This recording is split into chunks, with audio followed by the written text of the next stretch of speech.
Hello everyone, welcome to our channel toppers target. हमारे physics की जो साउंड की जो सीरीज़ है उसके दो वीडियोस हमने ऑलरेडी अपने चैनल पे अपलोड किए हुए हैं, जिसमें हमने थ्योरी और जो फॉर्मूलेज यूज़ होते हैं न्यूमेरिकल में उसको एक्सप्लेन किया है। आज हम देखेंगे इसका थर्ड पार्ट, जिसमें हम डिस्कस करेंगे कि साउंड चैप्टर पे किस तरह के एमसीक्यूज आ सकते हैं और अगर न्यूमेरिकल भी उसमें आते हैं तो किस तरह से उसे सॉल्व करना है। तो स्टार्ट करते हैं हमारा आज का वीडियो। हमारा फर्स्ट क्वेश्चन है, consider the following statements on the sound waves are longitudinal in nature. और सेकंड स्टेटमेंट है, sound waves can travel in a vacuum. हमें डिस्कस करना है कि इसमें से कौन सा स्टेटमेंट करेक्ट है। तो देखते हैं कि हमारे पास ऑप्शंस है कि फर्स्ट स्टेटमेंट खाली करेक्ट है, सेकंड करेक्ट है, या both first and second correct है, या कोई भी करेक्ट नहीं है। तो जैसे कि हम जानते हैं कि sound waves are longitudinal in nature, तो फर्स्ट स्टेटमेंट जो है वो करेक्ट है। दूसरा स्टेटमेंट है, sound waves can travel in a vacuum. हम जानते हैं कि साउंड वेव्स को मैकेनिकल वेव्स भी कहा जाता है, क्योंकि साउंड को एक जगह से दूसरी जगह पर ट्रैवल करने के लिए मीडियम की जरूरत है। इसका मतलब अगर फर्स्ट पॉइंट से सेकेंड पॉइंट तक अगर मीडियम नहीं है तो साउंड वेव फर्स्ट पॉइंट से सेकेंड पॉइंट तक ट्रैवल नहीं कर सकती। मतलब अगर फर्स्ट और सेकेंड पॉइंट के बीच में अगर वैक्यूम है तो वैक्यूम में से साउंड वेव्स ट्रैवल नहीं करेंगे। इसका मतलब है ये स्टेटमेंट जो है वो फॉल्स है। तो जो आपको सजेस्ट किए हुए गिवन जो अल्टरनेटिव्स है उसमें से करेक्ट आंसर क्या है? First, that is sound waves are longitudinal in nature. Only one is correct, बाकी के सारे गलत है। Second, which of the following is used to detect the cracks and flaws in the metallic block? हमने देखा था चैप्टर में कि किस तरह से अगर एक मेटालिक ब्लॉक है तो इस मेटालिक ब्लॉक में अगर यहाँ पे क्रैक है तो ये क्रैक का लोकेशन फाइंड आउट करने के लिए हम क्या यूज करते हैं? तो अल्ट्रासाउंड। अल्ट्रासाउंड कौन सा साउंड है? ऐसा साउंड जिसकी फ्रीक्वेंसी 20 किलोहर्ट्ज से ज्यादा है। तो अल्ट्रासाउंड हम यहाँ पे सेंड करते हैं और उसे रिफ्लेक्ट होने के बाद हम उसे वापस उसी डायरेक्शन में उसी एंड पे डिटेक्ट करते हैं। तो आपकी जो ऑप्शन है उसमें है इंफ्रासाउंड, इको, अल्ट्रासाउंड और रिवर्बरेशन। हमें पता है कि इंफ्रासाउंड की फ्रीक्वेंसी कम होती है। इको क्या है? इको वो है जहां पे हम साउंड का रिपीटेशन सुनते हैं आफ्टर 1.1 सेकेंड। अल्ट्रासाउंड है ये अल्ट्रासाउंड जिसकी फ्रीक्वेंसी है 20 किलोहर्ट्ज से ज्यादा, जो हम क्रैक और फ्लॉज मेटल ब्लॉक में एग्जैक्टली कहाँ है उसका लोकेशन फाइंड आउट करने के लिए यूज करते हैं। और चौथा है आपका रिवर्बरेशन। रिवर्बरेशन का मीनिंग क्या है? Reverberation is a persistence of sound which we are not using to find out the flaws and cracks in the metallic block. So correct answer is 3, ultrasound. Ultrasound is used to find out the location of the crack and flaws inside the metallic block. तीसरा question है, large the amplitude of the sound vibrations will produce a feeble sound, shrill sound, या loud sound, या gruff sound. अब देखते हैं कि हमने जैसे स्टडी किया था कि जो ये साउंड वेव है, इस साउंड वेव का ये वाला जो होता है, ये डिस्टेंस है उसका एम्पलीट्यूड। तो ये जो एम्पलीट्यूड है, ये एम्पलीट्यूड की जो डिस्टेंस है वो एम्पलीट्यूड अगर लेस है, जैसे कि ये वेव है जिसका एम्पलीट्यूड लेस है, और एक दूसरा वेव है, या फिर हम यहीं पे एग्जांपल लेते हैं, एक वेव है जिसका एम्पलीट्यूड कम है और एक दूसरा वेव है जिसका एम्पलीट्यूड ज्यादा है। तो एम्पलीट्यूड क्या है? Amplitude is a intensity. It is the intensity of the sound, it is directly proportional to the square of the amplitude. तो जितना एम्पलीट्यूड ज्यादा होगा उतना साउंड का इंटेंसिटी ज्यादा होगा, मतलब उतना साउंड लाउड होगा। इसका मतलब है इसमें से इन गिवन अल्टरनेटिव में से थर्ड अल्टरनेटिव करेक्ट है कि लार्ज एम्पलीट्यूड अगर है तो उसका इंटेंसिटी भी लार्ज होगा, क्योंकि साउंड वेव का intensity it is directly proportional to the amplitude square. ये रिलेशन के हिसाब से अगर एम्पलीट्यूड ज्यादा है तो इंटेंसिटी ज्यादा हो जाएगी, और अगर इंटेंस साउंड है तो हमें ऑब्वियसली वो लाउड फील होगा। सो loud sound is the correct option in the this question. Now next question है, जैसे कि हमने जस्ट प्रीवियस क्वेश्चन में देखा था, what is the relationship between the loudness of the sound and its amplitude? So loudness, it is related to the intensity of the sound. जितना intense होगा sound उतना लाउडनेस ज्यादा होगा। और इंटेंसिटी किसे डिपेंड करती है? इंटेंसिटी किस पे डिपेंड करती है? तो इंटेंसिटी डिपेंड करती है एम्पलीट्यूड ऑफ वेव पे और उसका square. So this is the correct answer. Let's check out in the given alternative. तो आपके पास ऑप्शन दिया है, first option loudness is directly proportional to the square of the amplitude, which is correct. दूसरा option देखते हैं, loudness is directly proportional to 1 upon amplitude का square, ये गलत है क्योंकि हमने देखा है intensity is directly proportional to the square of the amplitude. Here यहाँ पे क्यूब है तो ये भी ऑप्शन करेक्ट नहीं है, और loudness just inversely proportional to the amplitude, ये भी रॉन्ग है। तो करेक्ट आंसर क्या है, intensity is directly proportional to the square of the amplitude and intensity is related to the loudness. तो जितनी ज्यादा इंटेंसिटी होगी उतना साउंड लाउड होगा, तो फर्स्ट ऑप्शन जो है वो करेक्ट है। बढ़ते हैं नेक्स्ट क्वेश्चन की तरफ। नेक्स्ट क्वेश्चन जो है वो एक न्यूमेरिकल है। न्यूमेरिकल में दिया गया है, a man is sitting in between the to parallel cliffs. So let's draw here. This is the first cliff, and here is a man. Here is the man, and here is the second cliff. So a man is standing in between the two parallel cliffs. Man here standing between the two parallel cliffs. ये है cliff 1 और ये है cliff 2.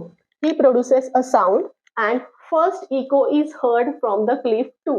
So first echo, let's say वो time जो दिया है वो है 2 सेकेंड। 2 सेकेंड का जो टाइम है फर्स्ट इको का, वो कौन से कहां से आया है, तो सेकेंड क्लिफ से आया है। ठीक है, then a second echo is heard, इसमें और एक इको है, second echo is heard at 3 second. If the speed of the sound in the air it is given which is 340 meters per second. Find the distance between the two cliffs. मतलब हमें ये दो जो cliffs है उनके बीच का जो distance है वो find out करना है। Let's say it is a D. So what is D? D is the distance which we need to calculate. अब consider करते हैं कि जो man यहाँ पे बीच में खड़ा है वो cliff 2 से x distance पे खड़ा है। दो cliff के बीच का distance अगर D है तो first cliff और man के बीच का distance होगा D minus x. Okay? अब देखते हैं कि हमें फाइंड आउट क्या करना है, डिस्टेंस। हम जानते हैं कि velocity is equal to distance upon time, isn't it? So man को फर्स्ट जो इको सुनाई दिया, that first echo is from which Cliff, it is from the second Cliff, और सेकेंड इको जो सुनाई दिया it is given that eco is produced from the reflection of first Cliff. तो ये जो इक्वेशन होगा velocity is equal to distance upon time, ये हम as we know the relation between the velocity and distance time, that is velocity is equal to distance upon time. So here the formula becomes velocity is equal to distance upon time. For the second cliff, that is for the first echo, we can write the equation for first echo. This will be velocity is equal to distance कितना है first echo के लिए, it is first echo is heard from the second cliff, तो distance है x, लेकिन echo कब सुनाई देता है, तो वो sound note distance x travel करके वापस मैन को रिसीव होगा तब इको सुनाई देगा। इसका मतलब यहाँ पे डिस्टेंस लेते वक्त हमें कितना लेना पड़ेगा, it is 2x upon time t1, that is from the second cliff. तो यहाँ पे जब हम टाइम t1 पुट कर रहे हैं, वैल्यूज पुट करते हैं, 340 is equal to 2x upon time t1, that is first echo, it is 2 seconds, so 2 cancel out, so x comes as 340 meters. So the distance of the man from the second cliff कितना है, 340 meters. अब same formula हम apply करते हैं first cliff के लिए। So first cliff के लिए क्या आएगा, velocity is equal to distance of man from the first cliff, it is d minus x। लेकिन जब हम ई को सुनते हैं तो इको के वक्त वो डिस्टेंस क्या हो जाता है, डबल हो जाता है, क्योंकि साउंड नोट वहां तक ट्रैवल करके वहां से वापस आती है मैन के पास। इसका मतलब है साउंड नोट ने डबल डिस्टेंस ट्रैवल किया है। So here it should be twice upon t2, क्योंकि फर्स्ट क्लिप से जो इको सुनाई दिया है उसका टाइम उन्होंने दिया है 3 सेकेंड। तो वेलोसिटी है 340 is equal to twice d minus x, और ये टाइम कितना दिया है, 3 सेकेंड। मल्टीप्लाई करते हैं,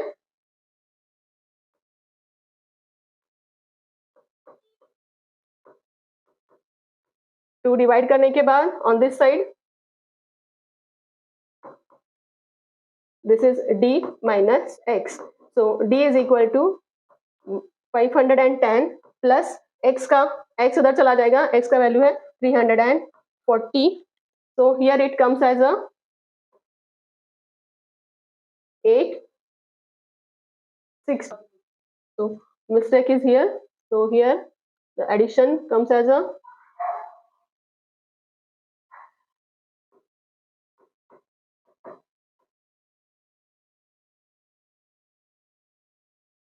150 plus x.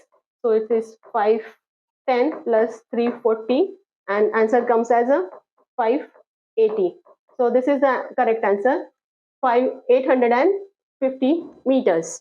So in this way we can solve the numerical. आपको यहाँ पे क्या ध्यान रखना है कि इको जो सुनाई देता है उस वक्त जो डिस्टेंस है वो डबल है, क्योंकि इको तभी सुनाई देगा जब वो साउंड वेव ट्रैवल करके रिजिड सरफेस से रिफ्लेक्ट होके मैन के पास या फिर ऑब्जर्वर के पास वापस आता है. So that is the key point of this numerical. Next point, next question है, for the sound wave frequency दिया है 8800 hertz and the speed given, speed भी दिया है 352 metres per second in a given time. The wavelength of the wave हमें find out करना है. Wavelength of the wave कितना है. हमारे पास इन तीनों के बीच का रिलेशन है कि velocity is equal to frequency into wavelength. तो वेलोसिटी दिया है 352, फ्रीक्वेंसी भी दिया है 8800 इनटू वेवलेंथ लैम्डा जो हमें कैलकुलेट करना है. तो lambda is equal to 352 upon 8800. Solve करते हैं इसको. 8 से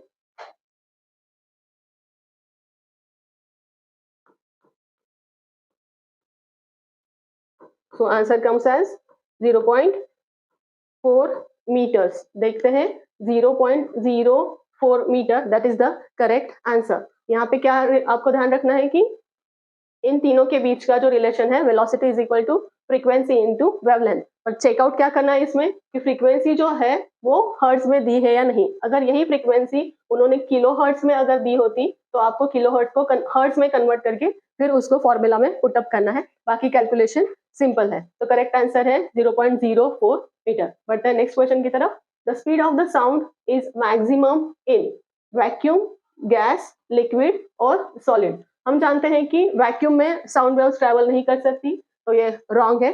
अब बचे जो तीन है कि जो बाकी के जो तीन ऑप्शंस हैं वो है गैस, लिक्विड और सॉलिड. तो साउंड वेव्स मीडियम में प्रोपोगेट करता है, उसमें सॉलिड में प्रोपोगेट करते वक्त उसका स्पीड ज्यादा होता है कंपेयर टू लिक्विड और गैसेस, बिकॉज सॉलिड में जो डेंसिटी ऑफ मटेरियल है वो मैक्सिमम है, लिक्विड में डेंसिटी कम होता है और गैसेस में गैस की जो डेंसिटी है वो और ज्यादा कम हो जाती है. तो डेंसिटी अगर ज्यादा है तो नंबर ऑफ पार्टिकल्स ज्यादा है, तो वाइब्रेशंस ज्यादा होंगे और वेव जो पास होती है वो वेव पास होने के लिए आसानी होगी. इसका मतलब है कि जो स्पीड ऑफ साउंड मैक्सिमम किस में है, सॉलिड में मैक्सिमम है कंपेयर टू लिक्विड और gas. So solid, it's a correct option in this question.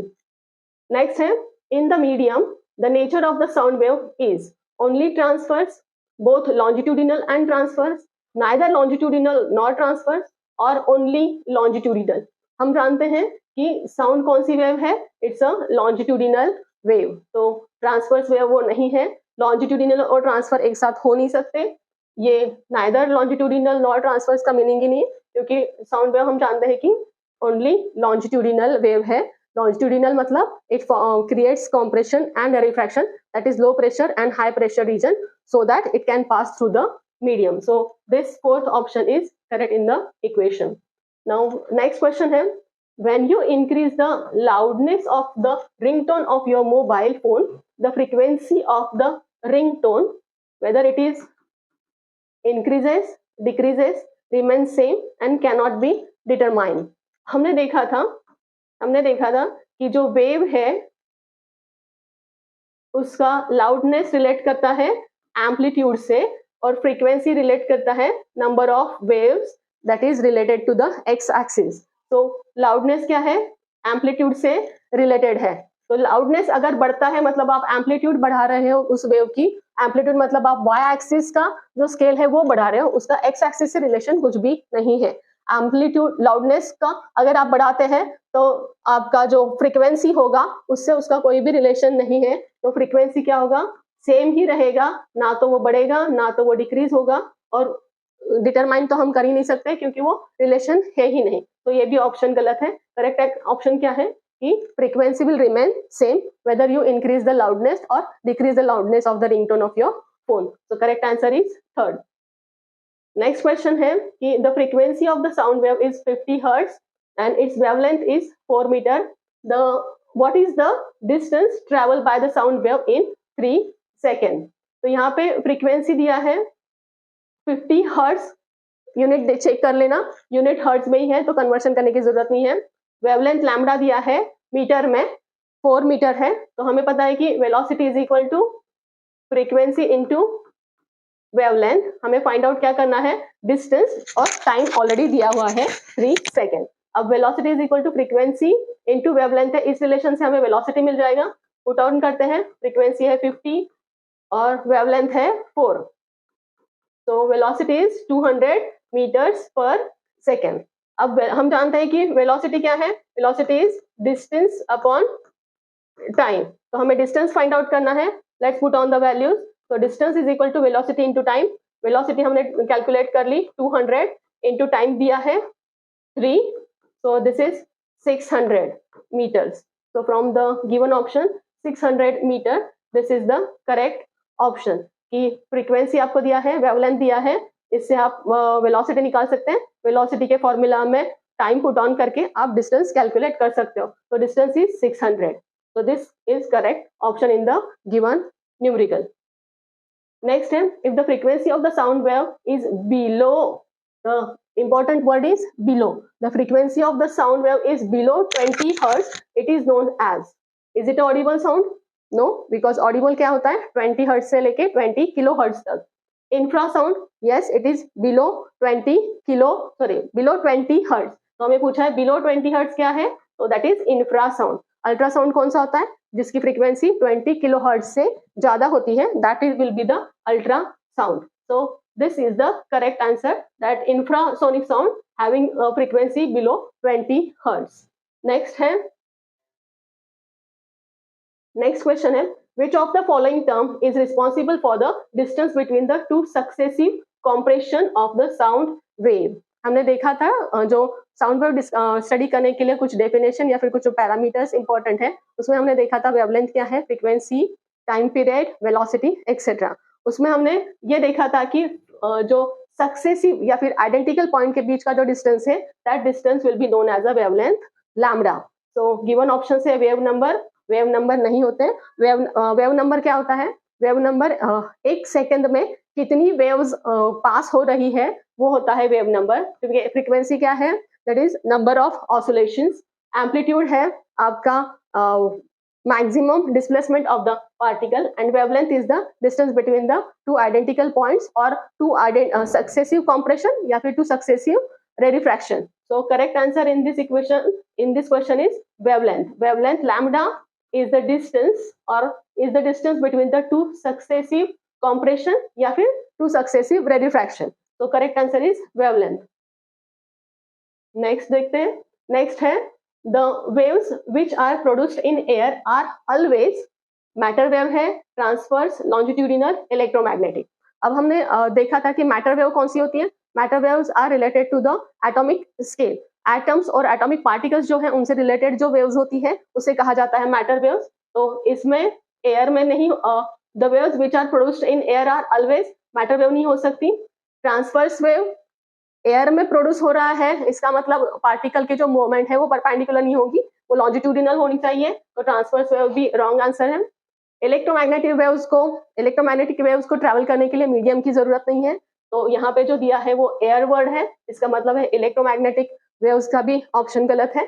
तो करेक्ट ऑप्शन क्या है कि एयर में पार्टिकल्स जो है वो गैसियस स्टेट में है, पार्टिकल्स जो है वो कंप्रेशन और रेडिफ्रैक्शन की फॉर्म में वेव ट्रैवल करते वक्त ये रीजन्स फॉर्म करेंगे कंप्रेशन और रेडिफ्रैक्शन के फॉर्म में, तो that is the longitudinal wave. तो longitudinal wave is the correct option in this question. Next है, the frequency is expressed in terms of hertz, metre, second और metre per second. So metre per second ये velocity का unit है, second is ये time period का या फिर time का यूनिट है। Metre this is the unit for the distance और फ्रीक्वेंसी का यूनिट क्या है, hertz. So this is the correct option in the given question. Next question है, suppose you and your friend are on the moon, will you be able to hear any sound produced by your friend. Moon पे air तो नहीं होगा, vacuum है, तो आप और आपका फ्रेंड मून पे अगर खड़े हैं तो उसने क्या बोला है वो आप तक जो साउंड वेव्स ट्रेवल नहीं करेंगी। इसका मतलब है will you be able to hear any sound produced by your friend, no we will not able to listen that sound, क्योंकि वहां पे वैक्यूम है, मीडियम नहीं है वेव ट्रेवल कर साउंड वेव्स ट्रेवल करने के लिए। नेक्स्ट क्वेश्चन है, a person is listening to a tone of frequency, frequency दिया है 500 हर्ट्ज, 500 हर्ट्ज है फ्रीक्वेंसी, फ्रीक्वेंसी हर्ट्ज के यूनिट में है, किलो हर्ट्ज मेगा हर्ट्ज नहीं है, कन्वर्ट करने की जरूरत नहीं है। Sitting at a distance of 450 metre from the source of the sound, what is the time interval between the successive compression from the source. अब यहाँ पे जो क्वेश्चन में जो पूछा गया है क्या है, वो time interval between the successive compression from the source. तो सक्सेसिव कॉम्प्रेशन के बीच का जो टाइम पीरियड है, मतलब सक्सेसिव कॉम्प्रेशन मतलब एक कॉम्प्रेशन और उसके बाद का एडजेसेंट कॉम्प्रेशन के बीच का जो डिस्टेंस है वो होता है वेवलेंथ, और एक वेवलेंथ पास करने के लिए टाइम लगता है वो होता है टाइम पीरियड टी। इसका मतलब है यहाँ पे हमें कैपिटल टी फाइंड आउट करना है। ये जो 450 दिया है वो डिस्टेंस दिया है of a person sitting from the source, so this is the distance between person and the source। so find out क्या करना है, t हम जानते हैं कि frequency is 1 upon the time period, time find out करना है, तो time is equal to 1 upon f, f दिया है आपको 500, so this is 1 upon 500, so answer comes as 0.02 second। so check करते हैं 2 second 0.02 second, so this is the correct answer in the given numerical। आपको यहाँ पे ध्यान क्या रखना था, ये हर्ट्ज में है या नहीं, और बस फॉर्मूला और रिलेटेड जो फॉर्मूला होगा वो पुट ऑन करके वैल्यूज पुट करके आपको जस्ट कैलकुलेशन करना था। तो this is 0.02 answer is correct. Next, and echo is heard at 3 second, echo है जो 3 सेकेंड में सुनाई दिया है। What is the distance between the reflecting surface from the source. तो अगर ये सोर्स है यहाँ पे और ये है रिफ्लेक्टिंग सरफेस, तो इन दोनों के बीच का डिस्टेंस फाइंड आउट करना है। वेलोसिटी क्या दिया है उन्होंने, वेलोसिटी दिया है 342 मीटर्स पर सेकेंड। तो सोर्स और रिफ्लेक्टिंग सरफेस के बीच का डिस्टेंस हमें फाइंड आउट करना है। इको है, इसका मतलब है यहाँ पे velocity is equal to distance upon time. अगर ये हम फाइंड आउट, ये अगर हम देखते हैं फॉर्मूला, तो इस फॉर्मूला में वेलोसिटी दिया है हमें 342 इज इक्वल टू टाइम कितना दिया है इको के लिए, 3 सेकंड दिया है टाइम, और डिस्टेंस हमें फाइंड आउट करना है। डिस्टेंस कितना हमने कंसीडर किया है, let's consider this distance is D, और ये इको है, इसका मतलब सोर्स से जो साउंड वेव्स निकली है वो रिफ्लेक्टिंग सरफेस को टच करके या फिर रिफ्लेक्टिंग सरफेस से रिफ्लेक्ट होके सोर्स तक वापस आई है। मतलब साउंड वेव ने कितना डिस्टेंस, टोटल डिस्टेंस ट्रेवल किया है डी प्लस ये डी, इसका मतलब है यहाँ पे डिस्टेंस आना चाहिए 2d। सॉल्व करते हैं, is equal to 2d, so this distance d is equal to 513 meters, so this answer 513, first option is correct। it is not 51.3, ये wrong है, ये भी नहीं, ये भी नहीं, क्योंकि यहाँ पे हमने फोकस क्या करना है कि जो डिस्टेंस है इको के केस में, इको के केस में डिस्टेंस हो कितना होना चाहिए, double. So velocity is equal to double the distance upon time, ये आपको याद रखना है। यहाँ पे velocity is double the distance upon time, this is for the echo. तो बढ़ते हैं नेक्स्ट क्वेश्चन की तरफ। नेक्स्ट क्वेश्चन है, what is the audible range of average human ear.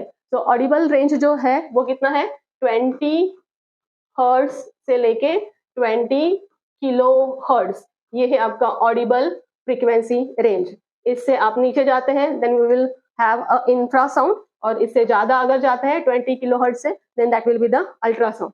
तो यहाँ पे करेक्ट आंसर देखते हैं, 20 hertz to 20 kilo hertz, first option ही करेक्ट है। सेकेंड में देखिए क्या है, 2 हर्ट्ज टू 220 हर्ट्ज, ये रॉन्ग है, ये भी नहीं और ये भी नहीं, फर्स्ट ऑप्शन इज करेक्ट। आपको यहाँ पे अगर फोकस करना है किसी चीज पे, अगर आपको ध्यान देना है तो वो है यूनिट और नंबर। ये किलो हर्ट्ज यहाँ पे दिया है, मिसगाइड करने के लिए यहाँ पे मेगा हर्ट्ज दिया है। तो करेक्ट आंसर क्या है, 20 हर्ट्ज से लेके 20 किलो हर्ट्ज तक, that is the audible range. So first option is correct. Next, the frequency of the source of sound is 100 hertz. Frequency दिया है हर्ट्ज में, कन्वर्ट करने की जरूरत नहीं है। How many times does it vibrate in a minute. अब यहाँ पे क्या दिया है उन्होंने, इन अ मिनट आपको कैलकुलेट करना है कि वो कितना टाइम में वाइब्रेट होता है।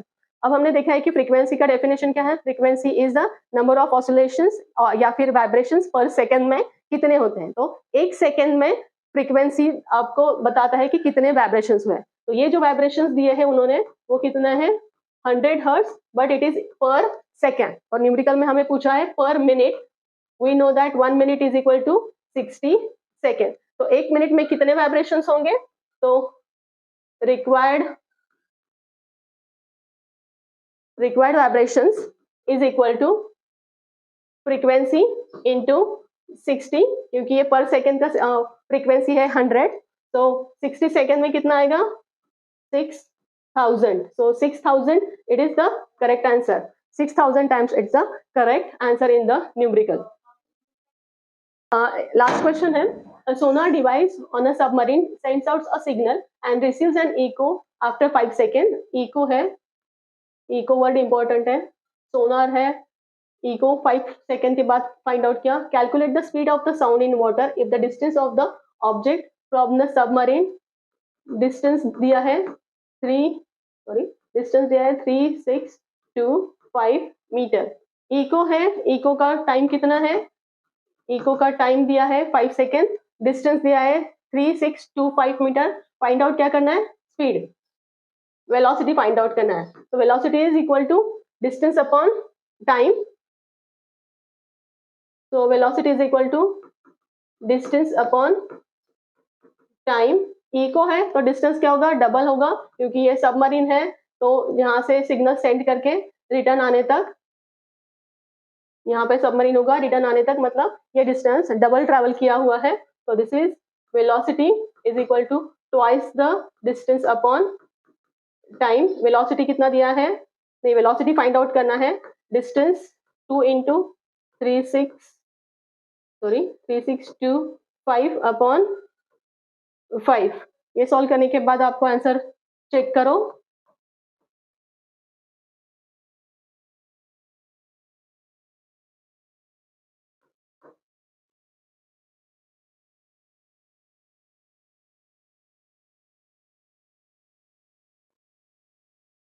तो answer is 1450. So answer is 1450 meters per second. So this meters per second है। यहाँ पे एक ट्रिक पॉइंट दिया है कि जो सेकंड ऑप्शन है उसमें भी नंबर सेम है 1450। तो ऐसे केस में आपको यूनिट की तरफ ध्यान देना है। सेकंड ऑप्शन जो है उसका यूनिट क्या दिया है उन्होंने, मीटर्स पर सेकेंड स्क्वायर दिया है, और यहाँ पे यूनिट है मीटर्स पर सेकेंड। हम स्पीड कैलकुलेट कर रहे हैं, वेलोसिटी कैलकुलेट कर रहे हैं, जिसका करेक्ट यूनिट है metres per second. So last option जो है वो करेक्ट ऑप्शन है। तो this is the correct option in the numerical. ये आपको यहाँ पे ध्यान क्या रखना था, ये इको है, सोलर सिस्टम है, तो डिस्टेंस कितना होना चाहिए, डबल द डिस्टेंस। यहाँ पे आपको 2 लेना जरूरी था। अगर आप 2 नहीं लोगे तो ये कैलकुलेशन गलत हो जाएगा, आप गलत आंसर की तरफ लीड हो जाओगे। तो आपको ध्यान रखना है कि यहाँ पे डिस्टेंस आपको ट्वाइस लेना है। तो ये अगर आप प्रिकॉशंस लेते हैं तो आपको करेक्ट आंसर मिल जाएगा। These are some new MCQs and numericals on the chapter of sound, जो हमने जिसके डिटेल थ्योरी और एक्सप्लेनेशन हमने प्रीवियस 2 वीडियोस में हमारे चैनल पे अपलोड किए हुए हैं। अगर आपको उसकी थ्योरी और ये न्यूमेरिकल किस तरह से या फिर ये फॉर्मूला किस तरह से आया है, ये अगर आपको चेकआउट करना है तो आप उन 2 वीडियोस को चेक कर सकते हैं। अगर आपको ये कंटेंट अच्छा लगा है तो इस वीडियो को लाइक कीजिए, अपने फ्रेंड्स के साथ शेयर कीजिए। इस तरह की और अगर आपको कुछ इंफॉर्मेशन या फिर फिजिक्स से रिलेटेड कोई भी क्वेश्चंस अगर आपको है तो आप अपना कमेंट बॉक्स में हमें वो पूछ सकते हैं। हमारे साथ जुड़े रहने के लिए हमारे चैनल को सब्सक्राइब कीजिए। Thank you for now, have a good day.